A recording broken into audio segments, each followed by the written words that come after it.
Everyone, आज देखने वाले हैं morning thought of your partner के बारे में।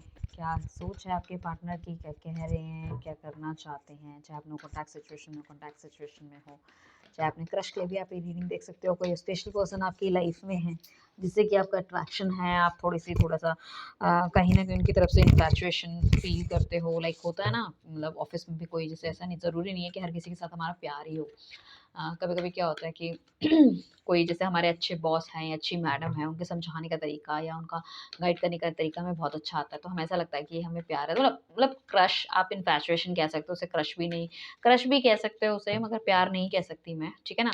तो उन भी लोगों के लिए अगर कुछ देखना चाहते हो वो भी देख सकते हो, इवन एक्स्ट्रा मैरिटल अफेयर वालों के लिए भी, कि आपके पार्टनर की क्या सोच है। तो डिवाइन प्लीज हमें गाइड कीजिए, जो भी लोग अभी इस रीडिंग में बैठे हैं उनके पार्टनर की क्या सोच है इन मेरे व्यूअर्स के लिए, ठीक है ना।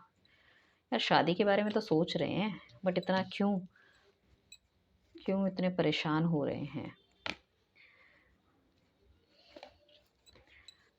ठीक है, जिन भी लोगों ने सब्सक्राइब नहीं किया फटाफट से सब्सक्राइब कर लो चैनल को, राइट। एंड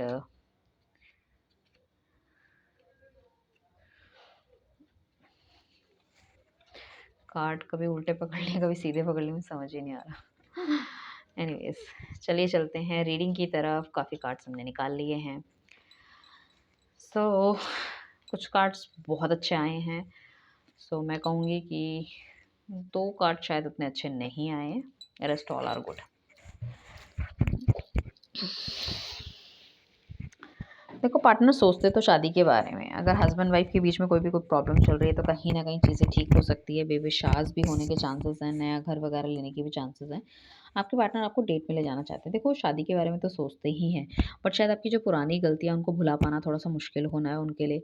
स्पेशली जो लोग नो कॉन्टैक्ट सिचुएशन में, या आपसे कोई गलती हो गई या उनसे कोई गलती हो गई, आपने उनकी गलतियां पकड़ ली थी, ठीक है ना, कहीं न कहीं वो चीज़ों से, और वो उस चीज़ को कन्फ्रंट नहीं कर पाए, तो झूठ-सच बोल के बस वो वहाँ से क्या हुआ, घोस्ट हो गए, निकल लिए आपकी लाइफ़ से। तो वो वाली चीज़ें देखने को दिख रही है, बट हाईली लाइक मैं देखना चाहूँगी कि बहुत ज़्यादा इंटीमेट होने के पॉसिबिलिटी है, इंटीमेट होना चाहते हैं वो आपसे, ठीक है ना। तो दिसंबर 22 से लेके जनवरी 19 तक के बीच का टाइम लग रहा है, तो शायद नए साल में आपके पास आते हुए दिख रहे हैं। इंटीमेशन के काफ़ी ज़्यादा चांसेस हैं, या कोई बंदा, अगर आप सिंगल है तो कोई इस तरह का हो सकता है जो आपको अप्रोच करे और आपको समझ ना आए यार इसकी फीलिंग्स मेरे लिए कैसी है। तो उसकी फीलिंग ऐसी है, जैसे मैंने बताया है, कि कहीं न कहीं वो आपको पाना चाहते हैं, आपकी न्यूड बॉडी को देखना चाहते हैं, आपको छूना चाहते हैं, या पुराने कोई रिलेशनशिप अगर आपका रहा है बट आप बातचीत नहीं है, तो कहीं न कहीं मिसिंग एनर्जी में डेफ़िनिटली है। कुछ लोगों के लिए, हस्बैंड वाइफ के लिए कोई टूर हो सकता है, कोई पॉसिबिलिटी हो सकती है। कुछ लोगों को शादी, कमिटमेंट भी मिलने के चांसेस हैं। बहुत अच्छा जुपिटर मुझे लग रहा है। एंड कुछ लोगों के लिए, अगर आपके पार्टनर ने आपको धोखा देके या झूठ बोल के घर वालों की मर्ज़ी से कहीं शादी कर ली, तो ही is not happy at all. Business में भी काफ़ी ज़्यादा ब्रेकडाउन को देखने को मिल रहा है इस टाइम पे, ठीक है ना? एंड 2 ऑप्शन थे उनके पास और उन्होंने शायद घरवालों की तरफ जाना ज़्यादा बेहतर समझा। उस चीज़ में मुझे दिख रहा है। तो नो कॉन्टैक्ट सिचुएशन वालों के लिए डेफ़िनिटली उनके मन में एक अलग तरह की फीलिंग्स है, मतलब वो आपको अपना बनाना चाहते हैं। बहुत ज़्यादा ओवर पॉसेसिव भी आपके लिए होते हैं। सपोज़ अगर आपके ऑफ़िस में कोई है या आपका क्रश है, तो वो आपको समझ नहीं आता है कि मतलब, या तो आपका पार्टनर बहुत ज़्यादा कम बोलता है या अपनी फीलिंग को व्यक्त नहीं करता है, इमोशंस बहुत हाइड रखता है। तो उस केस में मैं कहूँगी वो मतलब पॉसेसिव तो बहुत ज़्यादा है आपके बारे में, चाहे वो कुछ बोले ना बोले। आपके साथ एक लव लाइफ़ देखते हैं, आपके साथ अपने एक फैमिली देखते हैं, बच्चे देखते हैं, आपके साथ बाहर घूमने जाना चाहते हैं, आपके साथ चाहते हैं कि वो ट्रैवल करें, और जो एक एक उनका बचपन वाला जो साइड है ना, वो निकल के वो चाहते हैं कि उनका आपके सामने आए, क्योंकि आप एक मदरली फिगर हो, आप उनको बहुत अच्छी तरह से समझते हो, एक वार्म फीलिंग आपसे आती है। Like that, suppose you are still in no contact situation, या बात नहीं कर रहे, बट जो फीलिंग है वो तो फीलिंग ही है ना, क्योंकि ऐसा तो नहीं है ना, कभी तो कोई अच्छा वक्त आपको बिताया था, तो आपका पार्टनर वो मिस करते हुए नजर आ रहा है। अगर नो कॉन्टैक्ट सिचुएशन में हो, एक्स्ट्रा मैरिटल अफेयर है, तो बट ऑब्वियस है कोई हेल्थ इश्यूज उनकी लाइफ में चल रहे हैं, बिजनेस कोलैप्स हो सकता है, वाइफ रिलेटेड कोई प्रॉब्लम उनको हो सकती है, या उनकी खुद की हेल्थ से रिलेटेड भी कुछ ना कुछ प्रॉब्लम मुझे देखने को मिल रही है, ठीक है? अगर कोई सिंगल है, उनकी लाइफ में कोई बंदा आता है तो स्पेशली मुझे ऐसा लगता है कि वो सिर्फ़ फ़िज़िकल अट्रैक्शन की वज़ह से आपके पास आ रहा है। आई डोंट थिंक सो कि any type of commitment and all. एक टाइम के बाद आपको भी इनकी थोड़ी-सी आदत सी हो जाएगी और चीज़ें मतलब मुझे लग नहीं रहा कि वो चीज़ शादी और कमिटमेंट तक जा पाएगी, बस एक आदत बन के रह जाएगी, मतलब फ्रेंड्स विद बेनिफिट वाली चीज़ है। कहीं न कहीं बहुत ज़्यादा टेम्पटेशन आपके पार्टनर के अंदर है, बहुत ज़्यादा उनको पैसा भी कमाना है, उनको लग्ज़री भी चाहिए और किसी पार्टनर की तरफ भी बहुत ज़्यादा हाइली अट्रैक्ट हो जाते हैं वो। जल्दी से शायद इसी अट्रैक्शन या इसी कुछ इस तरह की गलतियाँ उनके साथ उन्होंने करी है, जो कि आपने पकड़ ली है, गलत, झूठ, सच जो भी बोला है। सो इस वज़ह से आपका रिलेशनशिप कहीं न कहीं ख़राब हो गया है। तो आप दोनों के बीच में अगर ये कुछ साइकिल इस तरह का चला है जो मैंने बोला है, सो कहीं न कहीं ये चीज़ें कार्मिक है और आप इस पे मेहनत करेंगे और चीज़ों को सही अपने तरीके से करने की कोशिश करेंगे। मतलब अपनी तरफ से अपना बेस्ट देंगे। चलो सामने वाले ने जो करा ना करा।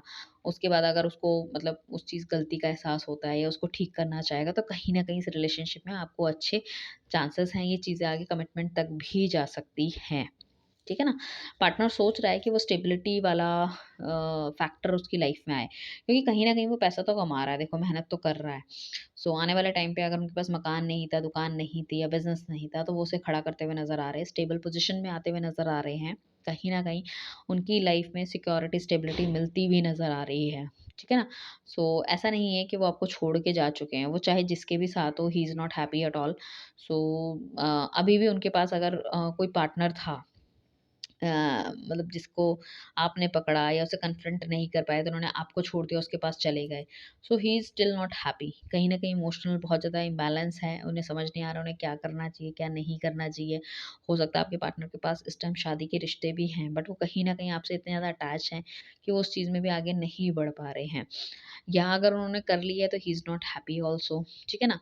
सो या फिर आप एक्स्ट्रा मैरिटल अफेयर में हैं, सो कहीं न कहीं जो पार्टनर है वो आपको मतलब एज़ ए फ़िज़िकल नीड के लिए वो चाह रहा है। इट्स नॉट लाइक दैट कि बहुत लव है या बहुत लंबे समय तक ये चलेगा। और साथ में अगर किसी तरह की भी कोई भी उन्हें लगता है कि हम आप दोनों के बीच में ना बहुत ज़्यादा मिसकम्युनिकेशन रहा है। ठीक है, चाहे वो आपकी तरफ से रहा है, चाहे उनकी तरफ से रहा है, मिसकम्युनिकेशन रहा है। उस मिसकम्युनिकेशन की वज़ह से काफ़ी कुछ ऐसी चीज़ें लाइफ़ में घूम गई हैं, ठीक है ना? या गलत हो गई हैं। तो उनको ऐसा लगता है कि कम्युनिकेशन हमें बहुत ही प्रॉपर करना चाहिए, ठीक है? और वो आपकी तरफ इसलिए भी नहीं बढ़ पा रहे क्योंकि उनको लगता है कि स्टेबिलिटी, सिक्योरिटी और उनकी लाइफ़ में होनी चाहिए ताकि उनको किसी से हाथ ना फैलाना पड़े। अगर आप किसी डिफरेंट जाति, धर्म, प्रथा के हैं या आपके फाइनेंशियल जो स्टेबिलिटी में है, बहुत ज़्यादा ऊपर-नीचे हैं या तो वो बहुत अच्छी फैमिली से बिलॉन्ग करते हैं या आप बहुत अच्छी फैमिली से बिलॉन्ग करते हैं। तो सोशल स्टेटस एंड जो सर्कल होता है वो भी एक बहुत बड़ी रोल प्ले करता है हमारी शादी के बीच में जो अड़चनें आती हैं या घर परिवार वाले जो बोलते हैं। तो ये वांट कि वो कहीं न कहीं स्टेबिलिटी अपनी लाइफ में लाएँ ताकि आपको कुछ कोई बोल ना पाए और वो अपने हिसाब से कहीं न कहीं डिसीज़न ले पाए ताकि उनके फैमिली का इंटरफेरेंस कहीं न कहीं कम हो या आपके घर वाले मान जाएँ। सो ये वाली चीज़ें देखने को मिल रही है।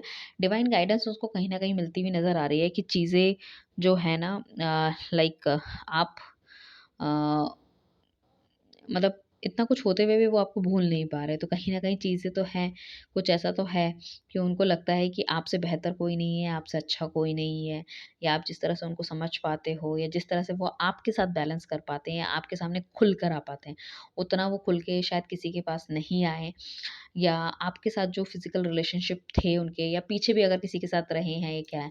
तो जो सैटिस्फैक्शन लेवल या जो मेंटल सैटिस्फैक्शन लेवल या फ़िज़िकल जो उनको आपके साथ मिला है, वो शायद वो किसी के साथ भी नहीं उतना महसूस कर पाए हैं अभी तक एंड शायद ये उनकी फैंटेसी भी हो सकती है कि वो आपके साथ कुछ करना चाहते हैं या आपको कहीं लेके जाना चाहते हैं या उनको ऐसा लगता है कि एक बार मतलब you involved into that level या दैट एक्सटेंड तो हो सकता है चीज़ें फिर आप उनको छोड़े ना, ठीक है ना?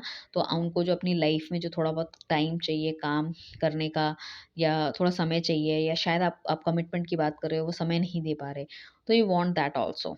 सो hope for the best because cards are very bright. मैं ये नहीं कहूँगी हाँ, इनका थोड़ा-सा मैनिपुलेशन और थोड़ा-सा डबल माइंडेड कभी-कभी हैं, हो जाते हैं ये।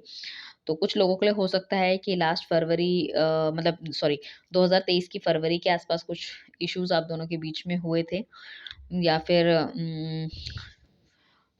या फिर नवंबर 13 से 22 के बीच में कोई प्रॉब्लम आप दोनों के बीच में क्रिएट हुई थी, ये भी पॉसिबिलिटी है। कुछ लोगों के लिए सितंबर 23 से लेके अक्टूबर 2 के बीच में के भी कुछ इश्यूज़ क्रिएट होने के चांसेस रहे होंगे कहीं न कहीं, ठीक है ना? सो अगर इस तरह से कुछ रहा है तो डेफ़िनिटली रीडिंग आप ही के लिए है, रेज़ोनेट हुई है एंड इसको क्लेमिंग आपको करनी है मैरिज से, कमिटमेंट से, लव से, रियूनियन से, रिकंसिलिएशन से, ठीक है ना? And thank you everyone, bye, take care, अपना ध्यान रखिए, खुश रहिए।